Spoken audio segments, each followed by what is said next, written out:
izina ry'Imana Data na Mwana na Roho Mutagatifu, amen. Amahoro bana b'Imana, nimuhumure. Bikira Mariya wababaye natwe aradusabira ngo dukire. Murakaza neza ku murongo wacu wa YouTube witwa buri munsi. Duhure na Yezu na Bikira Mariya badusukure. None kuwa gatatu w'icyumweru cya 24 tariki 15 Nzeri 2021. Isomo rya mbere ni ryo mu ibaruwa yandikiwe Abahebureyi umutwe wa 5 umurongo wa 7 kugeza kwa 9.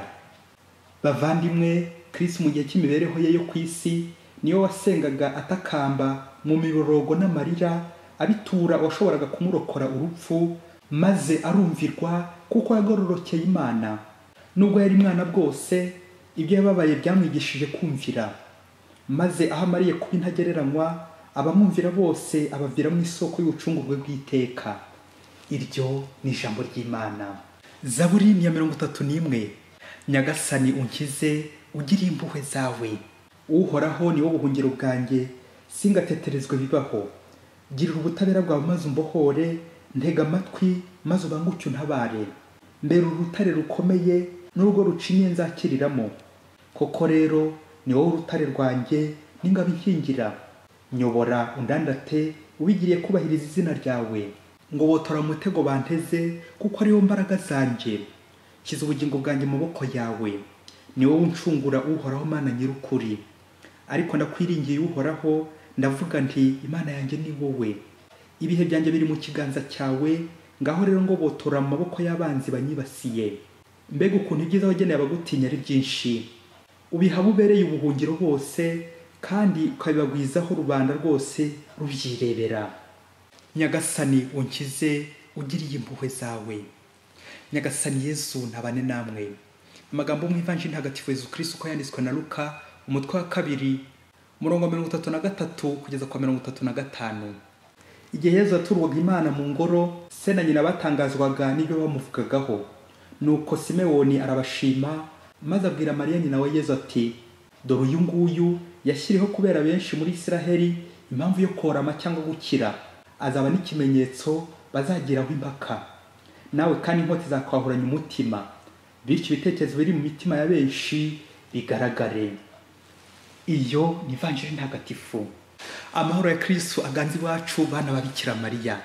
Tugendeye ku masomo Kiliziya umubyeyi wacu yaduteguriye yo kuri uyu munsi mukuru duhimbaza aho Bikira Mariya umubyeyi wababaye, Notre Dame de Dore, turazirikana ku kamaro k'ububabare mu mukiro wacu, la souffrance salvifique.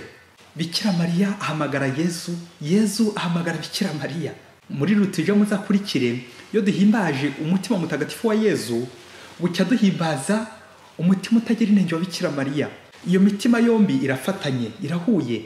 Umwana na nyina imitima yabo iva mu inema zikiza abantu. Ejo twahimbaje umusaraba mutagatifu uje ikuzo, uhita ukurikirana n'uyu munsi n'ububabare bwa Bikira Mariya. Iyo minsi ya Yezu na Bikira Mariya igenda ikurikirana, hamwe Bikira Mariya arabanza, ahandi Yezu agakurikira, cyangwa Yezu akabanza Bikira Mariya akamukurikira.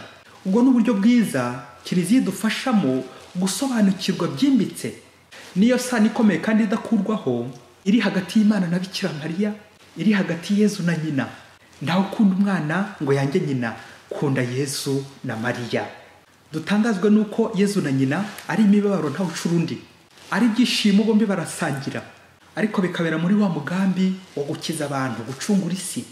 Byumvikane iyo Yezu ababaye na Bikira Mariya bababaye, nko ku musaraba nyine Yezu arawuheka ku rutugu, Bikira Mariya we akawuheka mu mutima, bagafatikanya. Iyo Yezu yishimye na Bikira Mariya bayishimye. Iyo Yezu azutse ni umutsindo kuri Yezu, ni n'umutsindo kuri Bikira Mariya. None ukaba umutsindo wacu twese abakristo. Umusabe ufite agaciro gakomeye nk'ikimenyetso cy'umukiro, n'ububabare ni ikimenyetso cy'umukiro. Hari kubabara kwa Yezu, kubambwa ku musaraba no gupfa, ariko akazukira kudukiza. Ibyo bihe byose bakabisangira na Bikira Mariya mu mugambi mwiza wo gucungura isi, le salut des hommes. Urimo nanjye ndimo. Umunsi umwe mu ishuri rimwe mwarimu w'agatigisimu yigeze abaza umwigishwa ati, ni kuwuhe munsi Yezu yaducunguye? Kubera ko hari mu gisibo umunyeshuri nyine yarakibyibuka neza ibyo bari bize, aramusubiza ati, ni kuwa 5 mutagatifu ku isaha ya 9 niho Yezu yaducunguye ku musaraba. Mwarimu yishimiye cyane umunyeshuri umusubije neza, ariko amuha amanota 5 ku 10. nuko umunyeshuri aza kurekarama abaza mwarimu impamvu amugenzeho kandi yumvaga yari kuzuza amanota yose. Namwe babyeyi ntimwumva ko umwana asubije neza. Nuko mwarimu aramubwira ati dore rero ngiye kuguha igisubizo cyuzuye. Yezu ntabwo aducunguye kuwa gatanu mutagatifu gusa ku isaha ya 9, ahubwo ubuzima bwe bwose toute sa vie bwabaye incungu yacu. Incarnation, apostolat, passion, mort et résurrection et ascension. Kwigira umuntu kwa jambo, uko yakuze, uko yakoze ubutumwa, uko yababaye agapfa akazuka akajya mu ijuru, ndetse na n'ubu yarushijeho gucungura ntigigeze bihagarara. Ubuzima bwa Yezu bwose bwabaye incungu y'abantu. Amen. Gucungura abavandimwe ntibyigeze bihagarara nk'uko twabizirikanye mu isomo rya mbere ry'uyu munsi.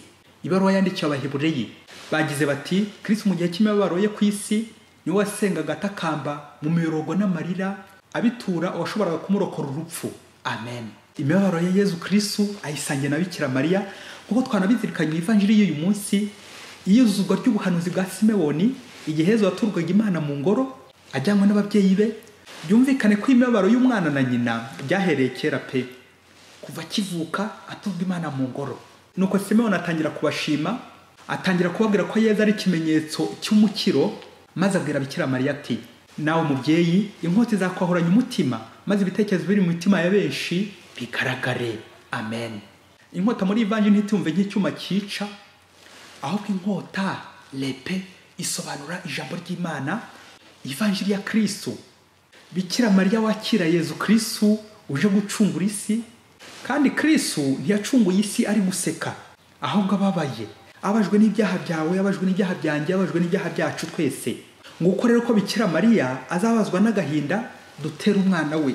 Ibyaha dukora dukabaza Yezu na Bikira Mariya. Bikira Mariya bari gushenguka, aba yashize, imibabaro iba yamwishe. Ariko nk'uko ubuzima bwa Yezu bwose bwabaye incungu yacu, ni nako ubuzima bwa Bikira Mariya bwabaye incungu yacu nabwo, kuko byose nyine barafatikanya mu mukiro wacu. Ntabwo ari ku musaraba gusa, ahubwo ubuzima bwose. Bikatwibutsa bwa bubabare burindwi bwa Bikira Mariya ko atari ku musaraba gusa byabereye, ahubwo ubuzima bwe bwose. Nk'uko nyine mwarimu aha wa munyeshuri igisubizo cyuzuye, ubuzima bwose bwa Kristo bwaraducunguye. Ni koko Yezu yarababaye agira ngo tubabarirwe. Ububabare bwa mbere, umuhanuzi Simewoni ahanurira Bikira Mariya ibibazo ababaza umutima we. Kabiri, Yezu bamuhungishiriza mu Misiri. Gatatu, ibyabaje umutima wa Mariya igihe Yezu azimiye. Kane, Bikira Mariya ahura na Yezu ahetse umusaraba.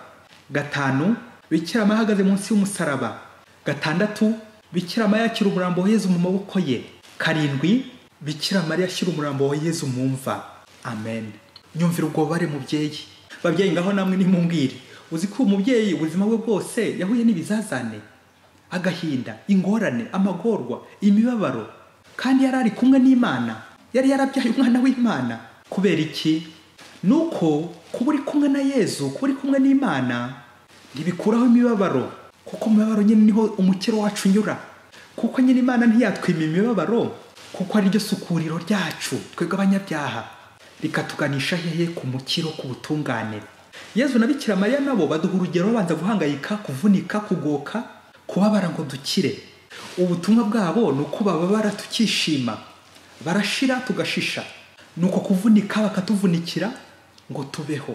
Ubusanzwe iyo umwana agize ikibazo akarwara cyangwa akagira ikindi kimuhutaza nko mu nzira, hari ubwo umubyeyi agira ibyumviro bigaragaza akababaro k'umwana we, ya sixième sens. Uwo mubyeyi rero akaba yakwihutira kumutabara kubera ko nyine amenye ikibazo umwana afite. Na Bikira Mariya w'umubyeyi w'ikirenga uyabuza abagore bose, iyo Yezu yishimye bigera kuri Bikira Mariya. Iyo Yezu ababaye, na Bikira Mariya nawe abababaye bimugeraho. Rero kuri uyu munsi w'ububabare bwa Bikira Mariya, twubahe Yezu na Bikira Mariya baraye rwantambi, bakaraba badasinziriye amanywa nijoro, baruha ngo baturuhire baturuhure maze dukire. Nubwo abana bamwe birababaje hari ubwo dutumva imiruho y'ababyeyi bacu, ariko barahangayitse pe. Iyo twishimye, iyo tubabaye, Bikira Mariya arabyumva.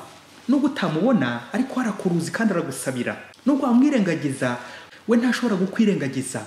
Bikira Mariya umubyeyi wacu twese, ababi n'abeza twese aradusabira.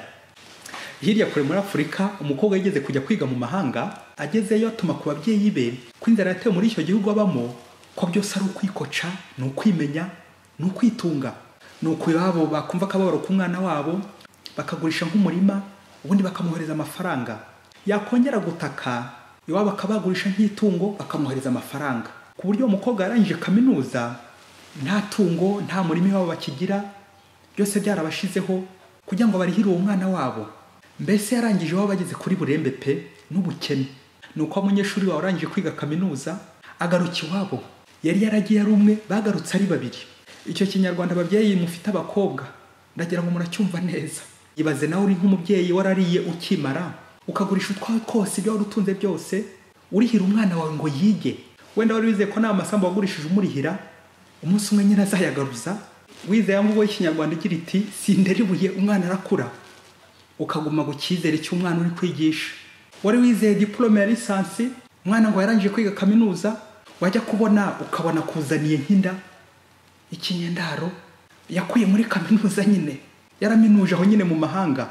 Ibaze nawe uyu mubabaro w'ababyeyi.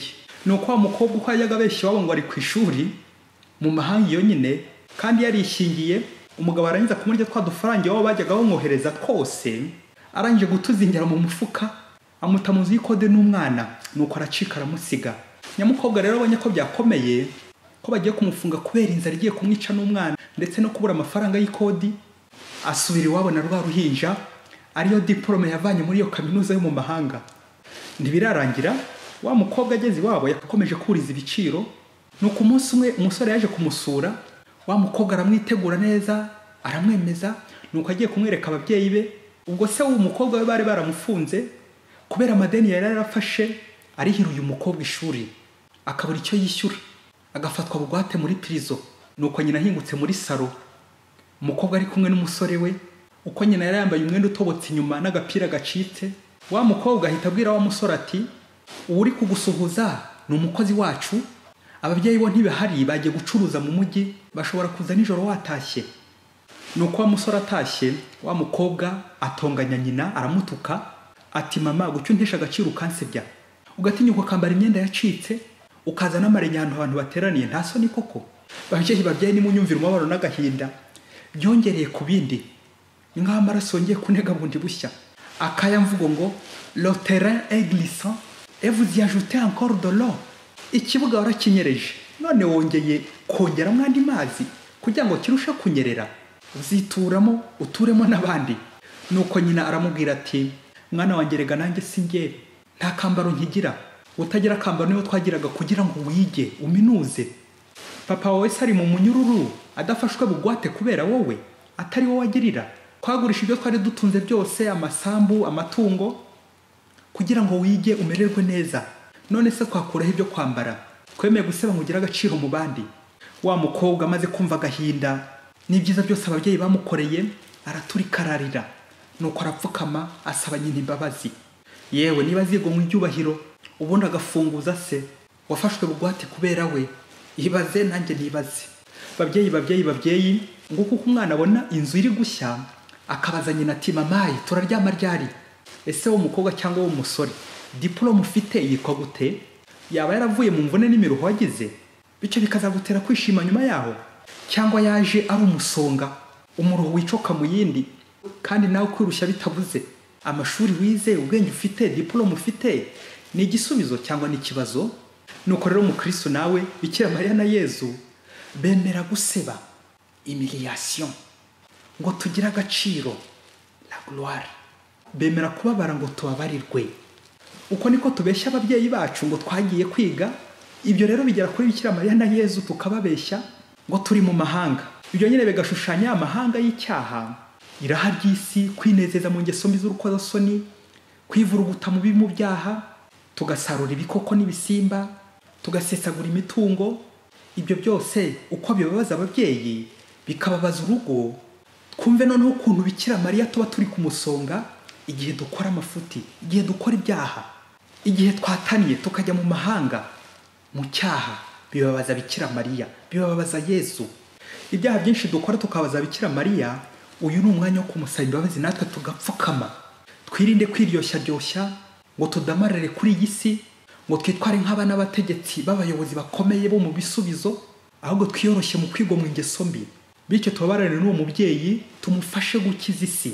Bikira Mariya akiza isi ababaye, bityo ntitumere nk'abandi barya ihene indi iziritse, babandi nyine batumva umuruho. Babyeyi, hari abantu benshi kuri iyi si iminsi yabo yose bayimara amajoro n'amajoro bahangayika ngo abandi bagire umukiro, ngo abandi babeho, ngo abandi bagire ubuzima. Ese wowe nanjye twaba turi muri abo bahangayika bashira kugira ngo abandi bashishe? Cyangwa nanjye naba ndi mu bajya mu mashuri mu mahanga kujya kwinezeza? Reka dusoreze kuri Bikira Mariya iwacu mu Rwanda Kibeho. Bikira Mariya Kibeho yabihanuye neza, agaragaza agaciro k'ububabare mu mukiro wacu, la souffrance salvifique. Ku mukristo rero ububabare ni ngombwa kugira ngo azagere mu ikuzo ry'ijuru. Ntawe ugera mu ijuru atababaye. Umwana wa Mariya ntatana n'umubabaro, umusaraba. Kubabara kandi inzira yo guhongera icyaha cy'isi no kwifatanya na Yezu na Bikira Mariya mu gukiza isi.